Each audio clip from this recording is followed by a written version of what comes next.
ibadahnya rajin, kaya. Nih yang kayak begini susah digodain. Kalau ibadahnya rajin, miskin, kali bisa disogok. Sini imannya mantap, ibadahnya rajin, kaya, nabi lagi. Oh, tapi namanya iblis, nggak kurang akal. Laporan, Tuhan, kenapa Les? Ya ini bahasa saya, bahasa Qurannya sih nggak gitu. Itu hambamu yang namanya Ayub, dia rajin ibadah cuma karena dikasih kaya aja. Coba kasih miskin dia, berhenti dia sembahyang. Ah, kamu bisa aja. Saya tahu Ayub itu hambaku yang ikhlas. Saya buktiin Tuhan, silahkan. Dibuktiin lah, iblis turun ke alamin.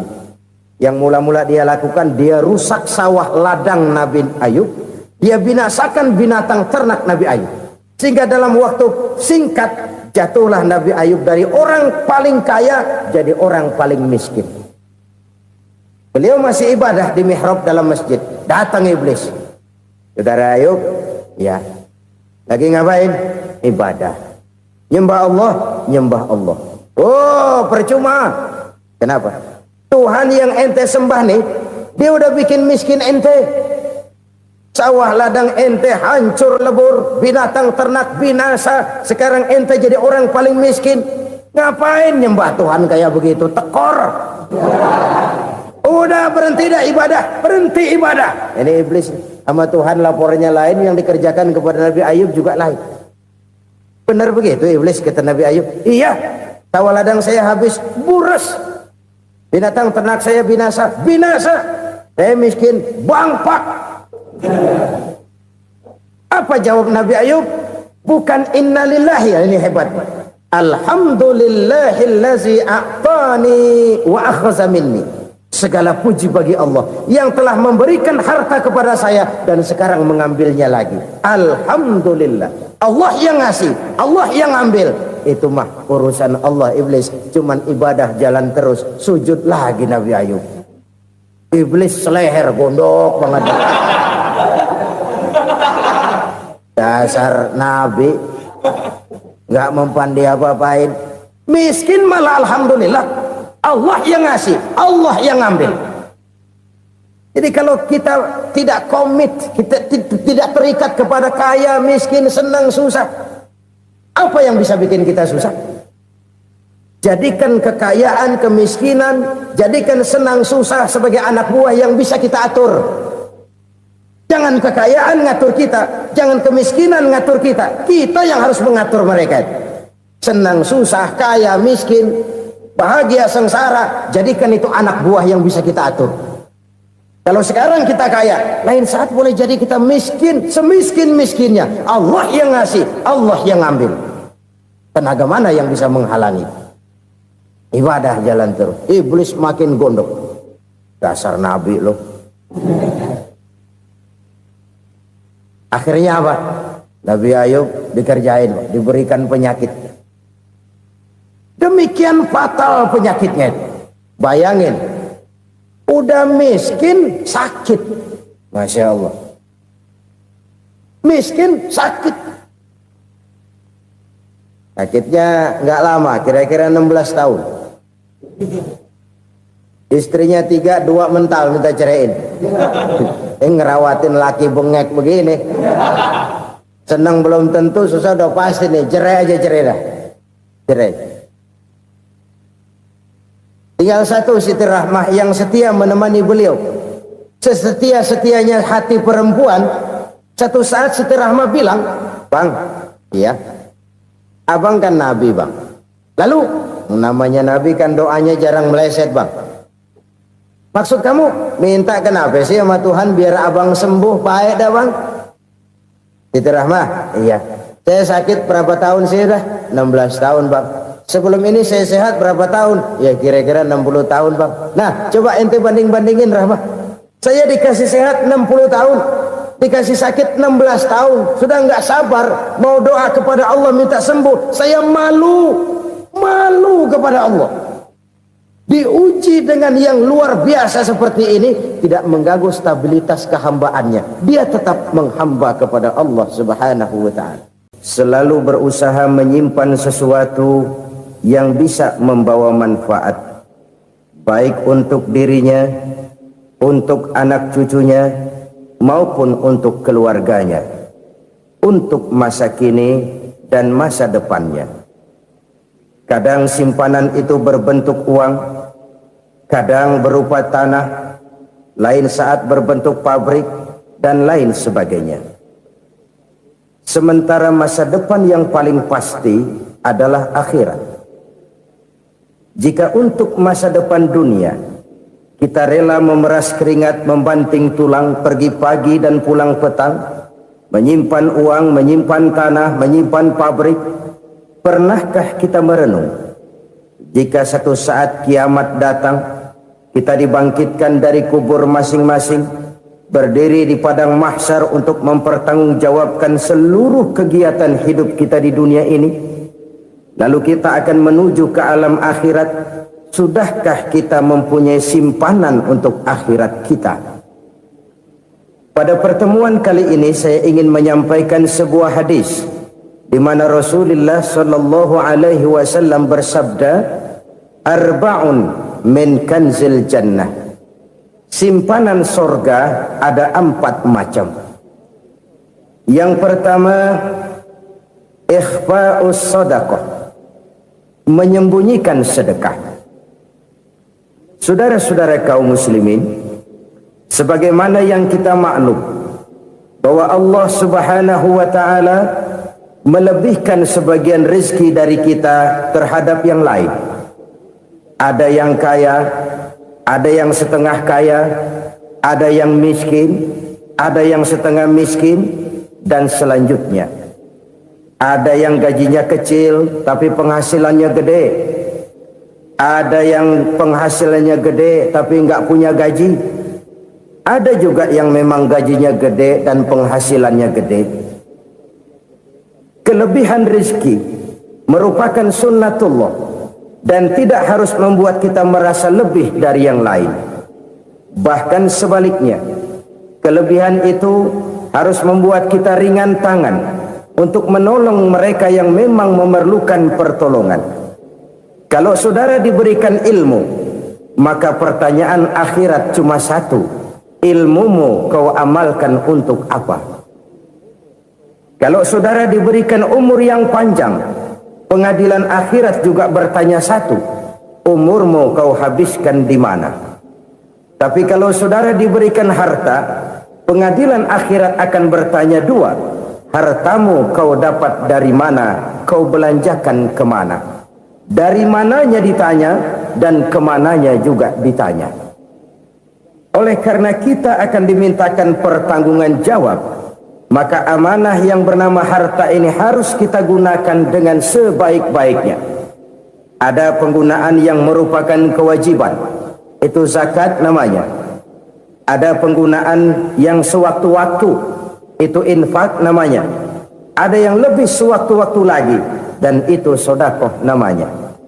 Zakat dia terikat oleh haul dan nisab, oleh putaran batas waktu dan ukuran dari harta itu sendiri. Sedangkan infak terikat oleh situasi dan kondisi perekonomian seseorang. Sedangkan sedekah tidak terikat dengan apapun. Dalam kondisi seperti apapun kita bisa melakukan sedekah dengan yang terkecil sekalipun. Sampai-sampai Rasulullah sallallahu alaihi wasallam mengajarkan, la tahqiranna minal ma'rufi syai'an walau an talqa akhaka biwajhin talik. Atau ada hadis, tabassumuka fi wajhi akhika laka shadaqah. Senyumanmu kepada temanmu adalah sedekah. Jadi untuk melakukan sedekah tidak harus dalam berbentuk uang. Dengan ilmu kita bisa sedekah, dengan tenaga kita bisa bersedekah, dengan pikiran kita bisa bersedekah, bahkan senyum kepada teman itu pun sedekah. Jadi kalau sedekah dengan uang memang belum punya uang, nyengir aja banyakin. Itu asal pada tempatnya, jangan lalu ketemu tiang listrik cengengesan. Tentu tidak pada tempatnya dan tidak wajar.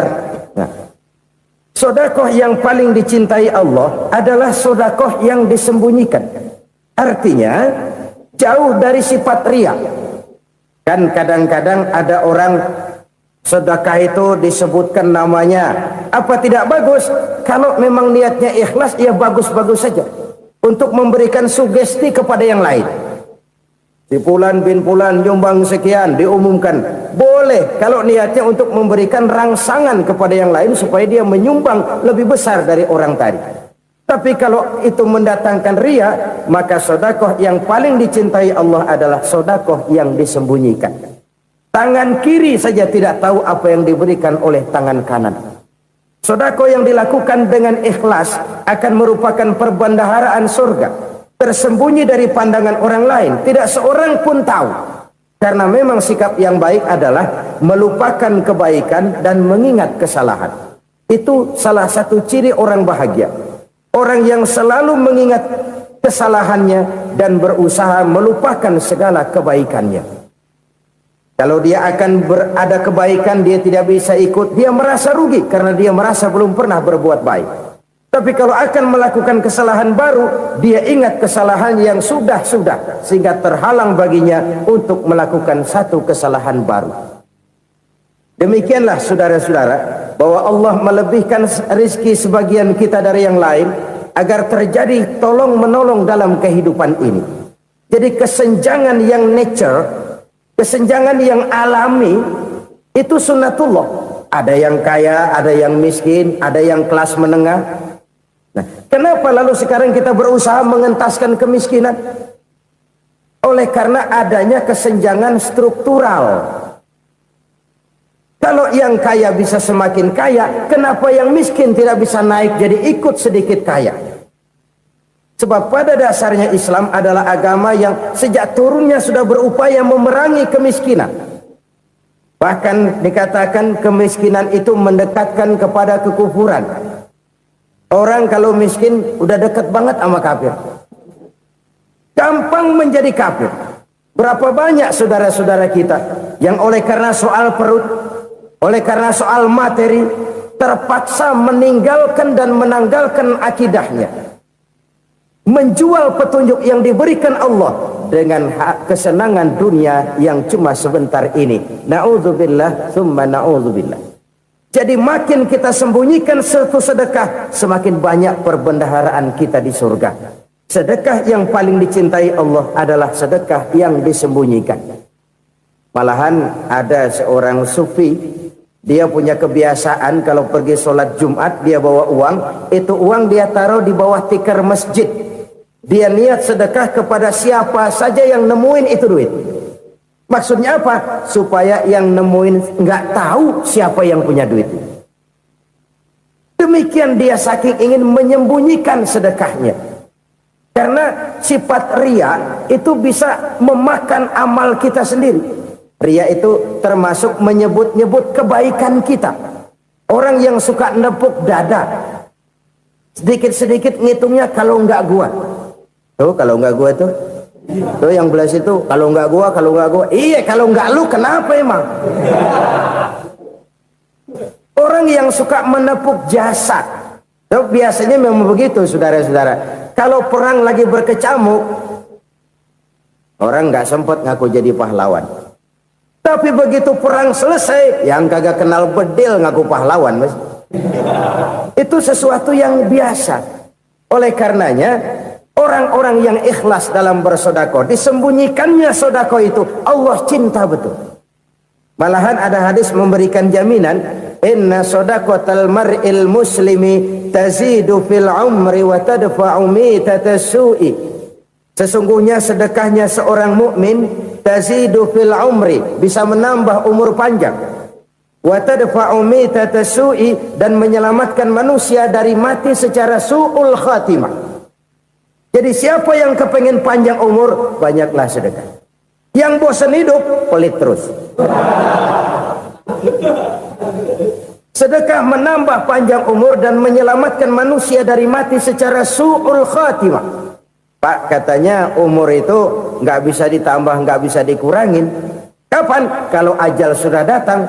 Fa idza jaa ajaluhum la yastakhiruna sa'atan wa la yastakdimun. Kalau ajal datang tidak bisa dimajukan, tidak bisa dimundurkan. Itu kalau ajal sudah datang. Tidak bisa lagi umur ditambah dikurangi, sudah datang. Tapi kalau belum datang, itu kan haknya Allah. Mau ditambah, mau dikurangi, hak prerogatif Allah. Sebagai pencipta manusia, Allah maha kuasa dan maha mampu. Sedekah ini menambah panjang umur dan menyelamatkan manusia dari mati secara su'ul khatimah. Itu orang mati kan sama ya, kondisinya mati, nggak nafas. Tapi hakikat mati kan lain-lain. Ada yang mati itu husnul khatimah, baik akhirnya. Misalnya lagi ngaji mati, lagi sholat mati, lagi sedekah mati. Ini yang dinamakan dengan husnul khatimah, baik di akhirnya. Sebaliknya ada yang su'ul khatimah, jelek di akhirnya. Ini yang jadi catatan akhir. Lagi nyekek botol, mampus. Lagi banting kartu, modar. Su'ul khatimah, jelek pada akhirnya. Sedekah menyelamatkan manusia dari mati secara su'ul khatimah. Dan kita semua kepengen mendapat husnul khatimah, jauh dari su'ul khatimah. Oleh sebab itu yang bisa menyelamatkan kita dari penyakit itu antara lain adalah sedekah yang disembunyikan, yang dikerjakan dengan ikhlas karena Allah, tidak karena kepengen dipuji orang, tidak karena ingin dikatakan orang pemurah. Sebab orang dermawan itu orang yang memberi tanpa harus diminta. Kalau masih harus diminta, ya belum dermawan namanya, masih harus diminta. Kalau nggak diminta ya tulus, lolos, polos. Saudara-saudara kaum muslimin rahimakumullah, harta adalah amanat dan akan kita pertanggungjawabkan. Allah melebihkan rizki sebagian kita dari yang lain agar kita saling tolong menolong, bantu membantu. Nabi janjikan siapa yang meringankan beban saudaranya muslim di dunia, Allah akan meringankan bebannya di akhirat nanti. Sebuah jaminan dari baginda Nabi. Si orang yang kita bantu barangkali tidak bisa membalas, Allah yang akan membalas lewat jalan lain yang tidak pernah kita sangka-sangka. Ada orang tanya, Pak, ini ada orang nyumbang masjid sambil marah-marah, bagaimana? Saya bilang sumbangannya aja ambil, marahnya jangan. Marahnya jangan diambil, itu urusan dia. Saudara-saudara kaum muslimin rahimakumullah, umat Islam ini kan umat yang punya potensi besar.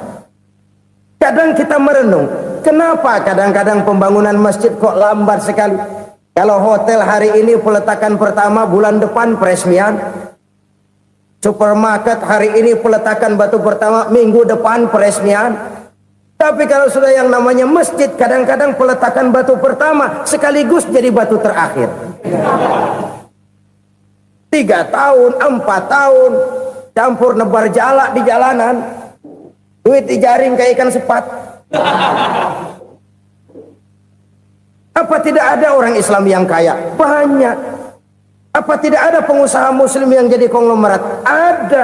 Lalu yang belum banyak itu yang komit terhadap nilai-nilai agamanya.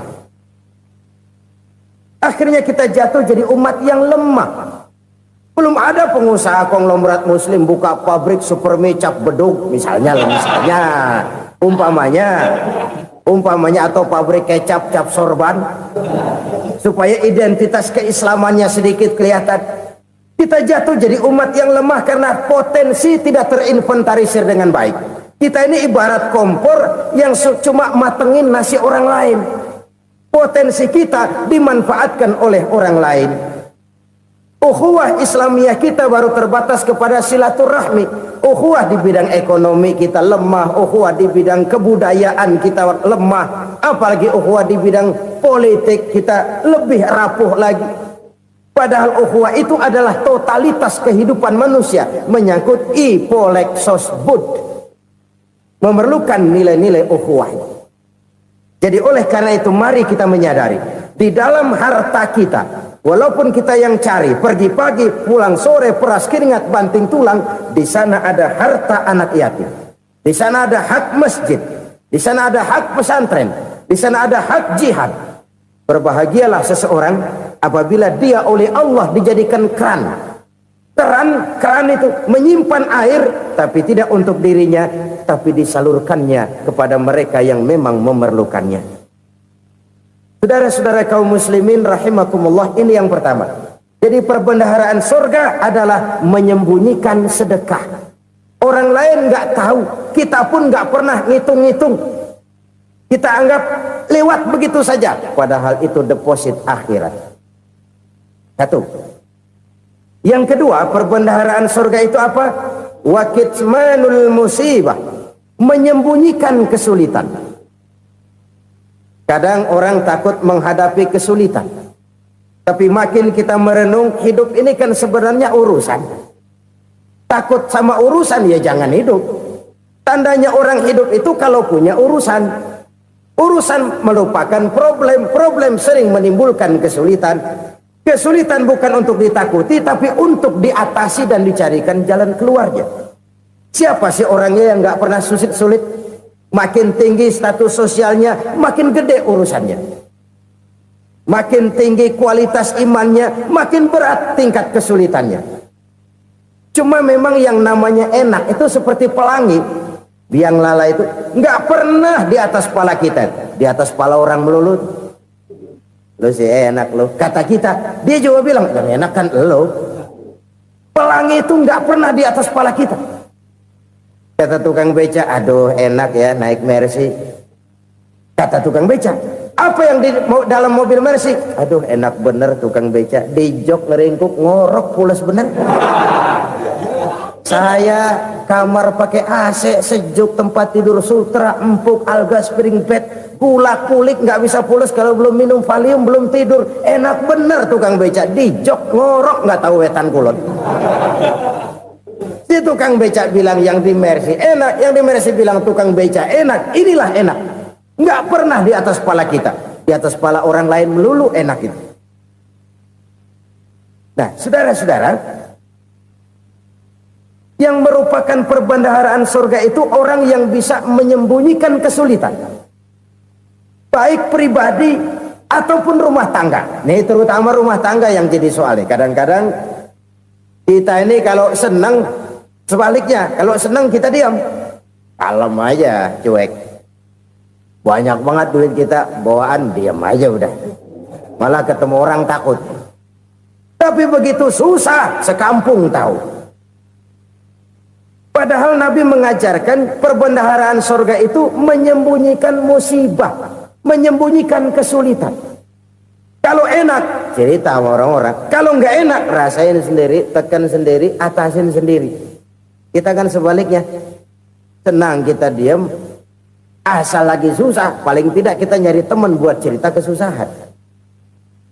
Siapa orangnya yang nggak pernah susah? Cuma soalnya bagaimana kita mengatasi kesusahan itu sendiri. Begitu juga misalnya kalau orang sudah berumah tangga, itu orang tuanya harus menjadi tempat dia cerita yang enak-enak saja. Yang nggak enak rasain berdua, selesaikan berdua, atasin berdua. Jangan dibalik. Asal senang diam, giliran susah saja. Maknya laporan. Terbalik. Bisa menjaga security informasi. Maka nama bayam keluar diam, malah seluitan. Enak amat lo makan daging ayam. Security informasi. Saudara-saudara kaum muslimin rahimakumullah, ujian yang terberat itu yang pernah diberikan kepada para nabi, para rasul, para aulia, para ulama. Makin tinggi keimanan, makin berat bentuk kesulitan. Ayo saya kemukakan satu contoh saja. Ada seorang nabi yang kaya, nabi kaya, namanya Nabi Ayub. Iblis kalau orang begini kan keki, ibadahnya rajin, kaya. Yang kayak begini susah digodain. Kalau ibadahnya rajin, miskin, kali bisa disogok. Sini imannya mantap, ibadahnya rajin, kaya, nabi lagi. Oh, tapi namanya iblis, nggak kurang akal. Laporan, Tuhan, kenapa Les? Ya ini bahasa saya, bahasa Qurannya sih nggak gitu. Itu hambamu yang namanya Ayub, dia rajin ibadah cuma karena dikasih kaya aja. Coba kasih miskin dia, berhenti dia sembahyang. Ah, kamu bisa aja. Saya tahu Ayub itu hambaku yang ikhlas. Saya buktiin Tuhan, silahkan. Dibuktiin lah, iblis turun ke alam ini. Yang mula-mula dia lakukan, dia rusak sawah ladang Nabi Ayub. Dia binasakan binatang ternak Nabi Ayub. Sehingga dalam waktu singkat, jatuhlah Nabi Ayub dari orang paling kaya jadi orang paling miskin. Beliau masih ibadah di mihrab dalam masjid. Datang iblis. Saudara Ayub, ya, lagi ngapain? Ibadah. Nyembah Allah, nyembah Allah. Oh, percuma. Kenapa? Tuhan yang ente sembah nih, dia udah bikin miskin ente. Sawah ladang ente hancur lebur, binatang ternak binasa. Sekarang ente jadi orang paling miskin. Ngapain nyembah Tuhan kayak begitu? Tekor. Udah berhenti dah ibadah, berhenti ibadah. Ini iblis sama Tuhan laporannya lain, yang dikerjakan kepada Nabi Ayub juga lain. Benar begitu iblis kata Nabi Ayub? Iya, sawah ladang saya habis, buras. Binatang ternak saya binasa, binasa. Saya miskin, bangpak. Apa jawab Nabi Ayub? Bukan innalillahi, ini hebat. Alhamdulillahillazi a'tani wa akhza minni. Segala puji bagi Allah yang telah memberikan harta kepada saya dan sekarang mengambilnya lagi. Alhamdulillah. Allah yang ngasih, Allah yang ambil. Itu mah urusan Allah. Iblis cuman ibadah jalan terus, sujud lagi Nabi Ayub. Iblis seleher gondok banget. Dasar Nabi nggak mempan dia apa-apain. Miskin malah alhamdulillah. Allah yang ngasih, Allah yang ambil. Jadi kalau kita tidak komit, kita tidak terikat kepada kaya, miskin, senang, susah, apa yang bisa bikin kita susah? Jadikan kekayaan, kemiskinan, jadikan senang, susah sebagai anak buah yang bisa kita atur. Jangan kekayaan ngatur kita, jangan kemiskinan ngatur kita. Kita yang harus mengatur mereka. Senang, susah, kaya, miskin, bahagia, sengsara, jadikan itu anak buah yang bisa kita atur. Kalau sekarang kita kaya, lain saat boleh jadi kita miskin, semiskin-miskinnya. Allah yang ngasih, Allah yang ambil. Tenaga mana yang bisa menghalangi? Ibadah jalan terus. Iblis makin gondok. Dasar Nabi loh. Akhirnya apa? Nabi Ayub dikerjain, diberikan penyakit. Demikian fatal penyakitnya. Bayangin, udah miskin sakit. Masya Allah. Miskin sakit. Sakitnya nggak lama, kira-kira 16 tahun. Istrinya 3, 2 mental minta ceraiin.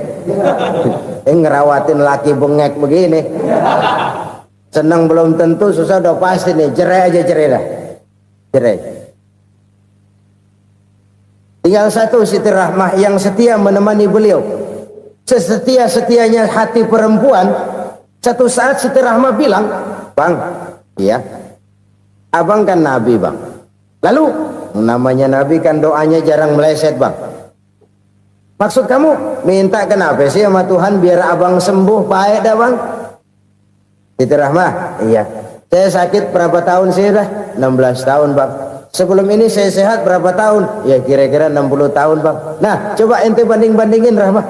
Saya dikasih sehat 60 tahun, dikasih sakit 16 tahun. Sudah nggak sabar mau doa kepada Allah minta sembuh. Saya malu kepada Allah.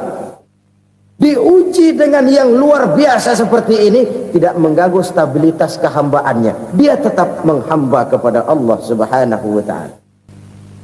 Saudara-saudara kaum muslimin rahimakumullah, kunci menghadapi kesulitan itu apa? Allah jelaskan dalam satu ayat, wa basyiris sabirin alladzina iza asabathum musibah qalu inna lillahi wa inna ilaihi raji'un. Gembirakan orang-orang yang sabar Siapa mereka itu? Yang apabila mendapat musibah mereka kembali kepada keyakinan dasar segalanya dari Allah dan segalanya akan kembali kepada Allah. Ini konsepsi dasar dari sikap muslim dalam menghadapi berbagai kesulitan. Segalanya dari Allah, segalanya akan kembali kepada Allah. Kalau ini sudah kondisi dasarnya, maka kita akan lapang menghadapi kenyataan bagaimanapun pahitnya. Apakah itu namanya miskin, apakah itu namanya sakit, bahkan maut sekalipun. Maut sekalipun. Segalanya dari Allah, segalanya akan kembali kepada Allah. Ini sikap hidup, bukan sekedar ucapan. Kita kadang-kadang menjadikannya sebagai ucapan. Mulutnya sih nggak berhenti, innalillahi wa inna ilaihi rajiun, tapi nangisnya terus gerung-gerungan. Bukan itu, ini kesadaran moral. Kalau segalanya dari Allah, segalanya kembali kepada Allah, kan sebenarnya cuma nunggu giliran. Hari ini saya nyembayangin dia, entah hari apa saya disembayangin orang. Hari ini saya antar dia ke kubur, entah hari apa orang nganterin saya ke kubur. Hari ini saya tahlilkan dia, entah nanti kapan orang tahlilkan saya. Segalanya dari Allah, segalanya akan kembali juga kepada Allah. Oleh sebab itu saudara-saudara, kesulitan bukan untuk ditakuti. Kesulitan justru untuk diatasi, dicarikan jalan keluarnya. Dan tidak ada orang yang tidak pernah mendapat kesulitan. Tidak ada. Semakin tinggi status sosial, semakin tinggi kualitas keimanan, semakin besar juga tingkat kesulitan. Hanya saja bagaimana cara kita mengatasinya. Dan Al-Quran menyatakan, inna ma'al usri yusra. Di balik kesulitan itu pasti ada kemudahan. Roda itu berputar. Karena itu Rasulullah sallallahu alaihi wasallam mengingatkan kepada kita, ta'arraf ilallahi fir raha ya'rifka fis syiddah. Ingatlah kepada Allah di waktu kamu senang, supaya Allah ingat kepada kamu di waktu kamu susah. Kalau waktu senang kita ingat kepada Allah, kita susah, Allah tidak akan meninggalkan kita. Tapi kalau waktu senang kita jauh dari Allah, sujud tidak sempat, dengan masjid jauh, ketika senang kita lupakan Allah. Nanti begitu kita susah, Allah lupakan kita. Dan itu menyakitkan. Oleh karena itu orang-orang tua kita dulu bilang, kalau lagi sehat ingat-ingat lu bakal sakit nanti. Kalau lagi kaya ingat-ingat satu saat kita bakal jatuh miskin. Bahkan kalau lagi muda ingat-ingat kita bakal tua. Dan yang terpenting kalau lagi hidup ingat-ingat kita bakal mati. Saudara-saudara kaum muslimin rahimakumullah. Jadi yang kedua yang merupakan perbendaharaan surga, menyembunyikan musibah. Saudara-saudara kaum muslimin rahimakumullah. Hal ketiga yang merupakan perbendaharaan surga adalah wasilatur rahmi. Orang yang suka bersilaturahmi. Sebagaimana yang kita maklum bahwa manusia adalah makhluk yang disebut zon politika. Makhluk sosial yang tidak mungkin hidup sendiri-sendiri. Betapa dan siapapun kita memerlukan orang lain. Bodoh betul manusia kalau tinggal di tengah masyarakat tapi tidak mau bermasyarakat. Merasa hebat sendiri, pintar sendiri, gagah sendiri, kaya sendiri. Mungkin kalau mati juga ngubur sendiri. Jangankan kita di sini, di sorga saja Nabi Adam waktu sendirian bengong melulu, mondar mandir. Allah tegur dam sepi dam. Ya ini kalau bahasa saya. Iya Tuhan sepi ini nggak ada coret-corekan pisan ini. Diciptakan Siti Hawa baru anteng Nabi Adam. Itu di surga. Cobalah. Umpamanya saudara tinggal di Jakarta nih. Kaya bener. Apaan aja di Jakarta punya saudara deh. Jembatan Semanggi ambil, Monas buntel bawa pulang, hotel-hotel ambil semua. Cuman tinggal di Jakarta sendirian, apa enaknya? Betapa dan siapapun kita perlu orang lain. Tidak ada seorang pun yang bisa memenuhi kebutuhan hidupnya secara sendiri-sendiri. Nah, Islam telah menyelamatkan manusia dari ras diskriminasi, mengikat manusia dengan persaudaraan yang berlandaskan kepada akidah, karena itu dianjurkan bersilaturahmi. Bahkan Nabi menyatakan, man arada ayyubsata lahu fi rizqihi wa yunsa'a fi atharihi falyasil rahimah. Siapa yang kepengen diluaskan rezekinya dan dipanjangkan usianya, banyaklah ia bersilaturahmi. Siapa yang kepengen dimudahkan rezekinya, hendaknya ia banyak bersilaturahmi. Kalau banyak teman, kesulitan kan paling tidak ada tempat cerita. Udah susah sendirian, kita pikirin diri, nggak ada tempat tukar pikiran. Cepet banget sama bengek. Dilawan sendiri. Nah, secara makro kita bisa berkata, tidak mungkin ada kemenangan kalau tidak ada kekuatan. Tidak ada kekuatan kalau tidak ada kesatuan dan persatuan. Tidak mungkin ada kesatuan dan persatuan tanpa semangat silaturahmi. Kalau umat Islam mau menang, dia harus kuat. Kalau umat Islam mau kuat, dia harus bersatu. Kalau umat Islam mau bersatu, dia harus membudayakan silaturahmi ini. Bahkan sampai-sampai kata Nabi, kalau bisa cari nilai tambah. Apa? Silman qata'ak. Bersilaturahmilah kau kepada orang yang marah denganmu. Masya Allah, indahnya ajaran agama kita. Orang yang marah pun kepada kita, kata Nabi, kalau bisa bersilaturahmilah kepadanya, kepada orang yang marah itu. Di situ nilai tambah. Cuman jujur nih hadis, ngucapinnya gampang, ngamalinnya yang berat banget. Orang marah sama kita, kita disuruh silaturahmi, ada apa sama lu? Lu marah, ada gua marahan lagi, kan gua pikirin. Saudara-saudara kaum muslimin rahimakumullah. Tapi ini yang diajarkan, bahkan ini yang dicontohkan oleh baginda Rasul. Bagaimana begitu mudah, misalnya satu saat Abu Jahal ini ngatur strategi bagaimana bikin Muhammad celaka. Dia gali lubang di depan tempat tidurnya. Dia tutupin daun korma. Terus dia panggil seseorang, ke sini. Kasih tahu Muhammad, pamannya sakit keras, minta ditengokin. Berangkat orang ini ke sana. Muhammad, labbaik. Pamanmu sakit keras, dia minta ditengokin. Baik, saya akan datang menjenguk beliau. Berangkatlah Nabi ke rumah Abu Jahal tanpa prasangka apapun. Abu Jahal udah pasang stil, selimut 3 rangkap setengah dipakai, persis kayak orang meriang. Tapi sembari ngintip dari balik selimut. Begitu Muhammad buka pintu, nah masuk perangkap nih. Muhammad jalan menuju tempat pembaringan. Makin lama makin dekat, makin lama makin dekat, makin dekat ke lubang yang dipasang oleh Abu Jahal itu. Dalam hati Abu Jahal, terus dah jatuh, mampus dah lu ini. Mampus lu hari ini nih. Apa yang terjadi? Malaikat Jibril datang. Muhammad, pamanmu cuma pura-pura sakit.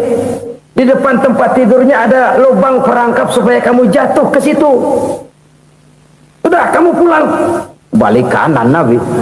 Sudah hampir jatuh ke lubang, balik kanan, pulang. Bayangin kecewanya Abu Jahal. Muhammad dikit lagi, Muhammad dikit lagi. Enggak paman, saya pulang aja. Emosi bangun dari tempat tidur, enggak sadar kalau lagi pura-pura sakit. Lompat ngejar Nabi, dia lupa dengan lubang yang dia gali. Pusrah, nyemplung sendiri ke dalam lubang.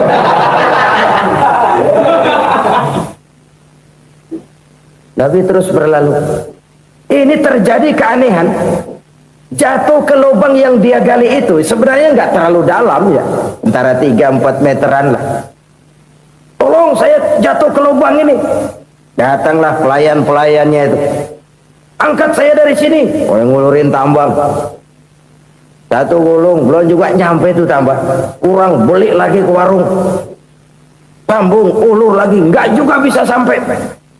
Wah, ini kerjaan Muhammad ini.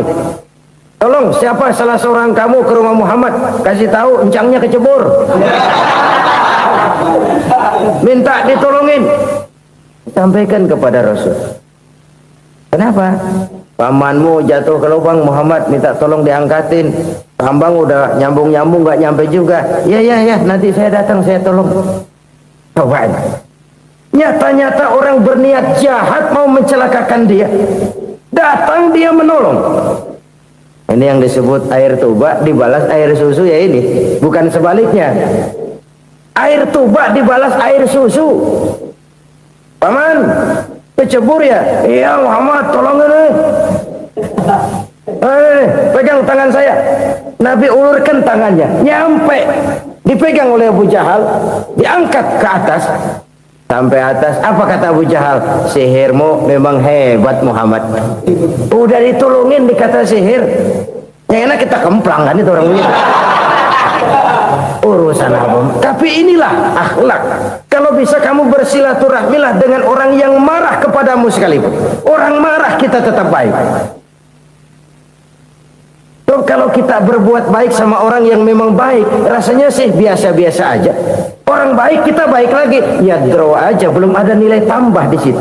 Baru ada nilai tambah kalau kita bisa berbuat baik kepada orang yang nyakitin kita. Itu namanya kita setingkat di atas dia. Dia sakitin kita, kita berbuat baik sama dia. Dia pelit sama kita, kita baik sama dia. Dia marahin kita, kita deketin dia. Di situ kita punya nilai tambah. Jadi siapa yang ingin diluaskan rezekinya kata Nabi dan dipanjangkan umurnya, hendaklah ia banyak-banyak bersilaturahmi. Sederhana sebenarnya silaturahmi, tapi silaturahmi membangkitkan semangat kesatuan dan persatuan.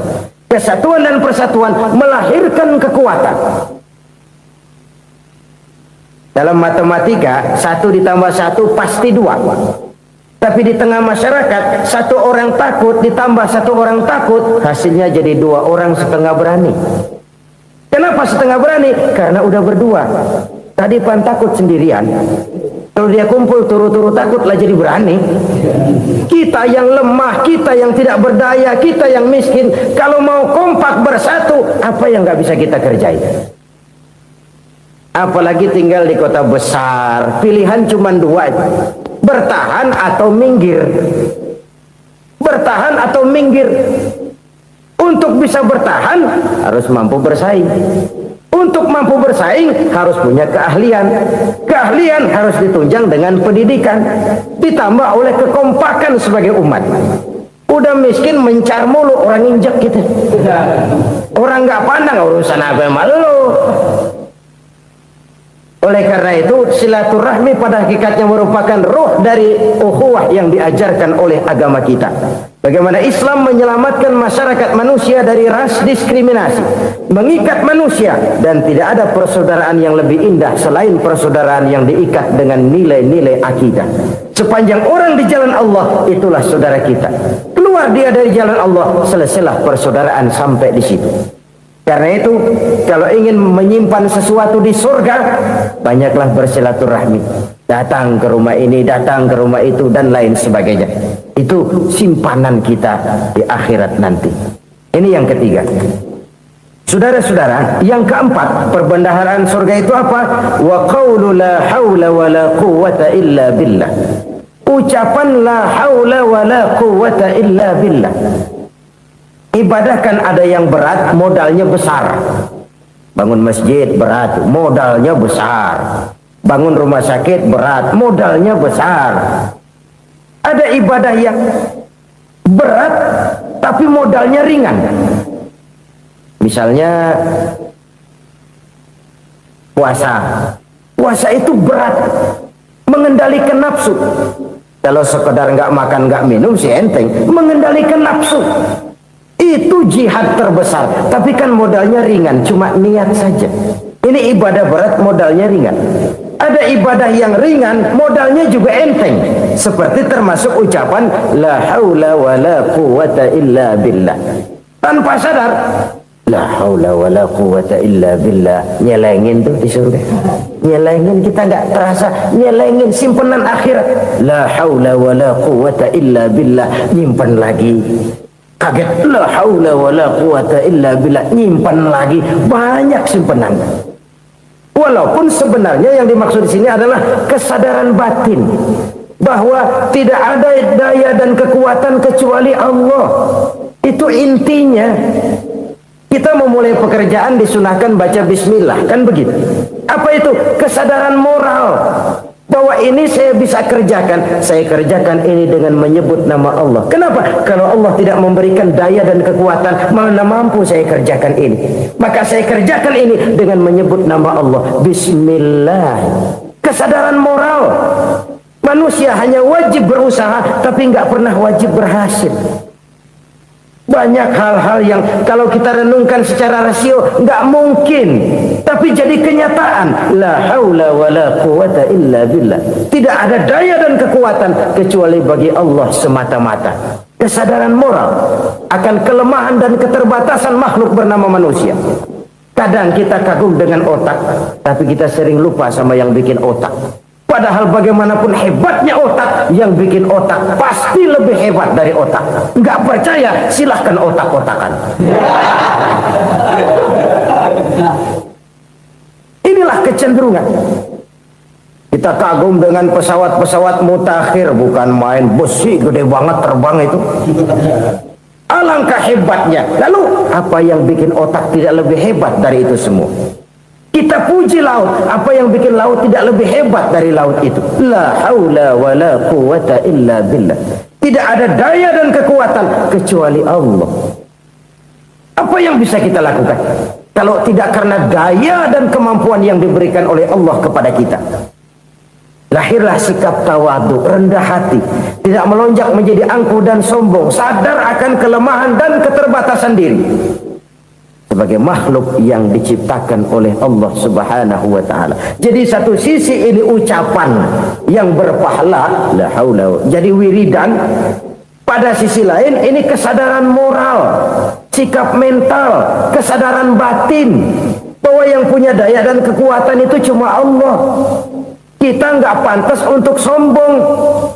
Sebab sombong itu pakaiannya Allah. Kita nggak sedang pakai pakaian Allah, kegedean.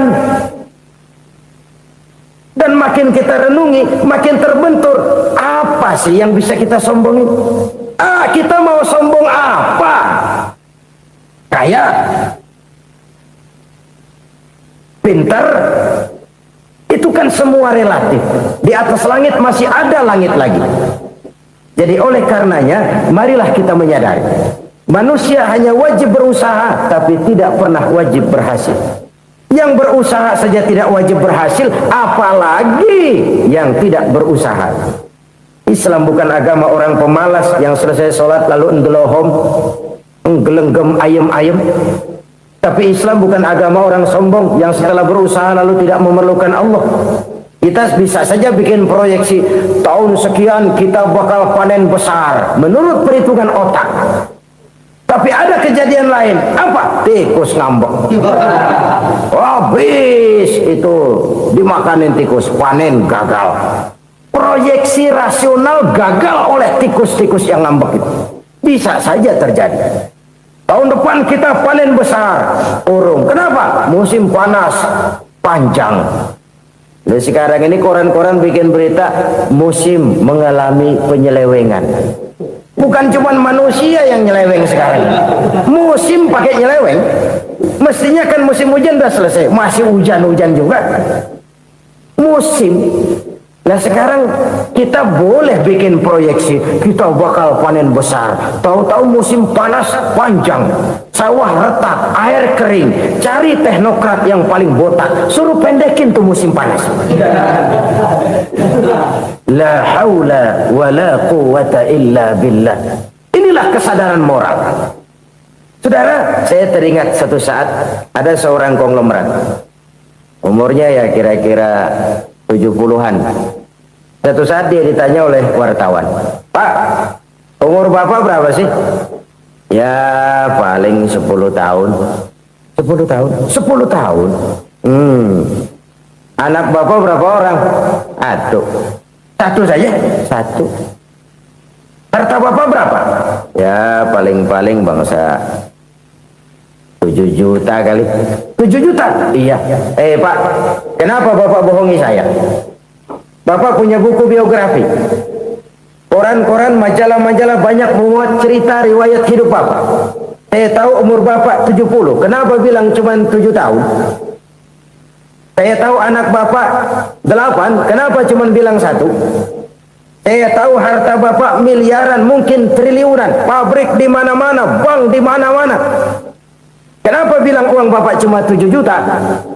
Nah, kata si konglomerat tadi, kamu benar nak, kamu benar. Umur saya kalau jumlahnya memang 70 nak. Cuman ingat-ingat saya, baru 7 tahun terakhir ini saya sujud. Baru 7 tahun terakhir ini saya berusaha dekat dengan Allah. Saya laksanakan perintahnya, saya jauhi larangannya. 7 tahun inilah rasanya yang ada nilainya di hadapan Allah. Yang 63 tahun matong, kelabu, kelem umur gue. Habis untuk maksiat, untuk munkarat. Maka ketika ditanya tadi, umur saya 7 tahun itu. Oh begitu Pak. Oh iya. Lalu anak Pak, anak bapak kan 8. Kenapa bilang cuma 1? Nah, kalau jumlah hitungannya memang anak saya 8. Tapi dari 8 orang ini rasanya cuma 1 nih yang bakal jadi buah hati, belahan jantung, pelanjut cerita, penerus sejarah, bakal jadi anak soleh yang akan mendoakan saya. Cuman 1 rasanya anak saya ini yang bakal jadi buah hati saya, besar-besaran saya, yang akan mendoakan di kubur saya, yang akan mendoakan di akhirat saya. Yang 7 orang mana, Masya Allah, yang 1 tenggeng, yang 1 nyekek botol mulu, yang 1 nggak karu-karuan. Makanya saya bilang 1 anak saya yang akan bisa mendoakan saya. Oh begitu Pak. Iya. Nah, harta Pak, harta bapak kan triliunan, pabrik bapak di mana-mana, uang bapak hampir di tiap bank-bank besar. Kenapa bilang cuma 7 juta? Betul kau nak. Harta saya kalau jumlahnya memang miliaran, triliunan mungkin. Tapi yang saya ingat baru 7 juta tuh yang saya belanjakan di jalan Allah. Saya nyumbang masjid, saya santuni yatim piatu, saya bantu pembangunan pesantren, saya bantu pembangunan rumah sakit Islam. Itu yang akan saya bawa pulang ke akhirat, yang 7 juta itu. Yang triliunan itu nanti akan diperebutkan oleh anak-anak saya sebagai waris saya. Jadi harta saya 7 juta itu yang bakal nemenin saya di akhirat, yang akan saya bawa pulang jadi teman saya. Saudara-saudara kaum muslimin, jangan-jangan orang tua itu adalah kita-kita ini. Jangan-jangan kita-kita ini adalah orang tua itu. Jangan-jangan itu potret dari diri kita masing-masing. Dari sekian umur yang diberikan Allah, berapa tahun yang ada nilainya di hadapan Allah? Dari sekian anak-anak yang merupakan amanah, berapa yang akan mendoakan kita sebagai orang tuanya menjadi anak soleh? Dari sekian banyak harta yang diberikan Allah, berapa yang akan kita bawa pulang menghadapnya nanti, yang kita belanjakan di jalan Allah? Ini sebuah potret kehidupan. Karena itu kita kembali kepada la haula wa la quwwata illa billah. Kita wajib berusaha, kita wajib berikhtiar. Selebihnya segala daya dan kekuatan hanya milik Allah saja semata-mata. Satu kesadaran batin dari setiap pribadi muslim. Setelah ia berusaha dan berikhtiar, ia menyerahkannya kepada Allah Subhanahu wa ta'ala. Jadi satu sisi ini merupakan wiridan ucapan yang mengandung pahala, pada sisi lain ini merupakan sikap batin dari seorang muslim di dalam ia menghadapi realitas kehidupan ini. Saudara-saudara kaum muslimin rahimakumullah, kalau ini kita jadikan satu basis kehidupan, maka ini akan menyelamatkan manusia dari kemungkinan tergelincir menjadi orang yang lupa diri dan lupa darat. Sebab itu Imamul Ghazali berpesan, jadidis safinah fa innal bahra amiq wa khuziz zad fa inna safara ba'id wa khaffifil hamla fa innal hamla sadid. Perbarui selalu kapalmu karena lautan sangat dalam. Bawa bekal yang banyak karena perjalanan ini sangat jauh. Ringankan beban karena kebanyakan beban akan menyakitkan. Alangkah indah kalimat ini, alangkah dalam makna yang terkandung di sana. Perbarui selalu kapalmu karena lautan sangat dalam. Apa artinya ini? Jaga mentalmu baik-baik. Pelihara imanmu baik-baik, karena hidup penuh cobaan seperti lautan. Kita kalau berlayar di lautan kan kadang-kadang tenang, angin bertiup sepoi-sepoi basah.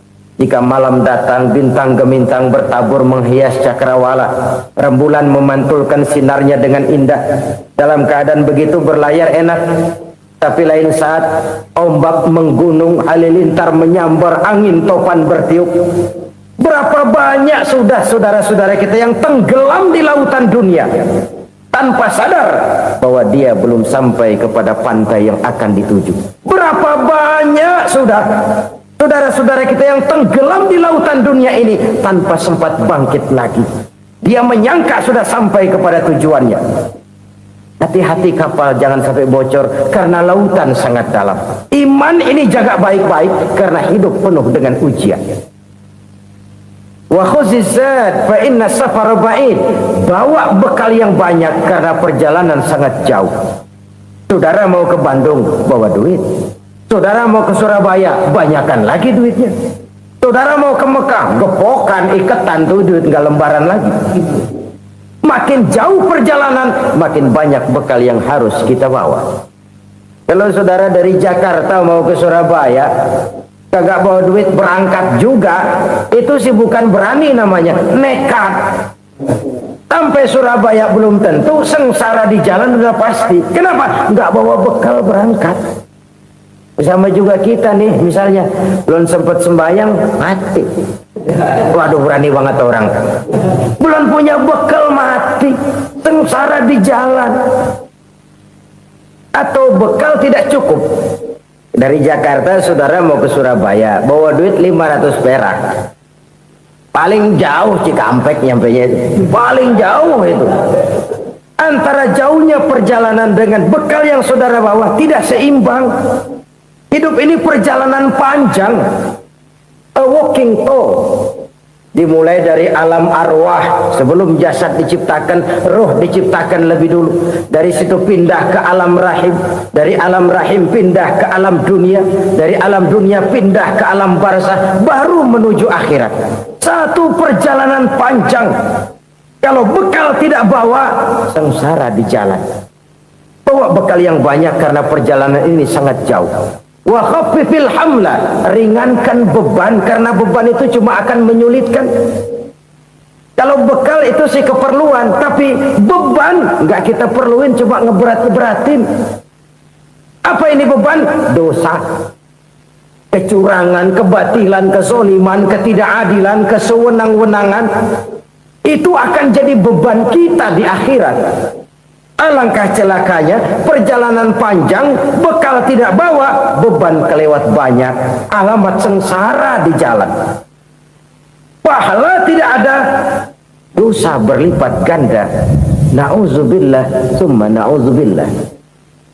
Kalau kita rangkum nasihat Al-Ghazali dengan kisah si konglomerat tadi, kita akan mengambil kesimpulan. Pertama, bekal terbaik dalam menghadapi gejolak kehidupan ini tidak lain adalah iman. Yang kedua, pahala dan dosa. Dua hal kontroversial. Pahala adalah bekal, dosa adalah beban. Tapi kita sekarang kan tidak begitu terangsang kepada yang abstrak. Orang berlomba mencari yang konkret-konkret saja, yang real. Kalau memang dosa, benjol dong, kira-kira begitu. Kira-kira begitu. Persis orang Yahudi dulu. Orang Yahudi itu kan pernah minta kepada Nabi Musa, ya Musa, lan nu'mina laka hatta narallaha jahrah. Musa, kami nggak bakal mau beriman kepada Allah kalau belum kami lihat Allah ada nongkrong di depan kami. Kalau memang Tuhan ada, taruh dong di depan kami. Mau yang konkret-konkret saja. Kalau memang dosa, benjol dong. Kalau memang pahala, berasa dong. Orang terangsang kepada yang real, yang konkret-konkret saja. Karena itu, untuk mengejar dosa, orang mau bayar. Tapi untuk mengejar pahala, walaupun tidak bayar, orang segan. Ini yang dikatakan oleh Nabi, kamu mengharapkan ke surga, tapi kamu berat melaksanakan sesuatu yang bisa membawa kamu ke surga. Kamu ingin jauh dari neraka, tapi tiap saat kamu lakukan perbuatan-perbuatan yang justru menjerumuskan kamu ke neraka. Idda'aitum an-najata minan nar wa ramaitum fiha anfusakum. Kamu ingin selamat dari neraka, tapi kamu lemparkan diri kamu ke neraka. Kamu ingin masuk surga, tapi berat sekali kamu melakukan perbuatan-perbuatan yang bisa menyampaikan kamu di surga. Saudara-saudara kaum muslimin rahimakumullah. Jadi hal keempat yang merupakan perbendaharaan surga adalah la haula wa la quwwata illa billah. Satu sisi ini merupakan ucapan yang memperberat timbangan akhirat. Pada sisi lain ini merupakan sikap hidup seorang muslim. Kesadaran batin yang sangat dalam bahwa tidak ada daya dan kekuatan kecuali Allah. Dan itu kita simbolkan pada saat memulai pekerjaan dengan bismillah, dengan menyebut nama Allah. Satu kesadaran moral, saya hanya bisa melakukan ini karena diberikan daya dan kekuatan oleh Allah. Lahirlah sikap tawadu, rendah hati, tidak melonjak menjadi angkuh dan sombong. Saudara-saudara, sampai sini dulu jumpa kita kali ini. Semoga 4 perbendaharaan surga ini dapat kita lakukan, yang kelak akan merupakan bekal kita di kemudian hari nanti. Amin ya rabbal alamin.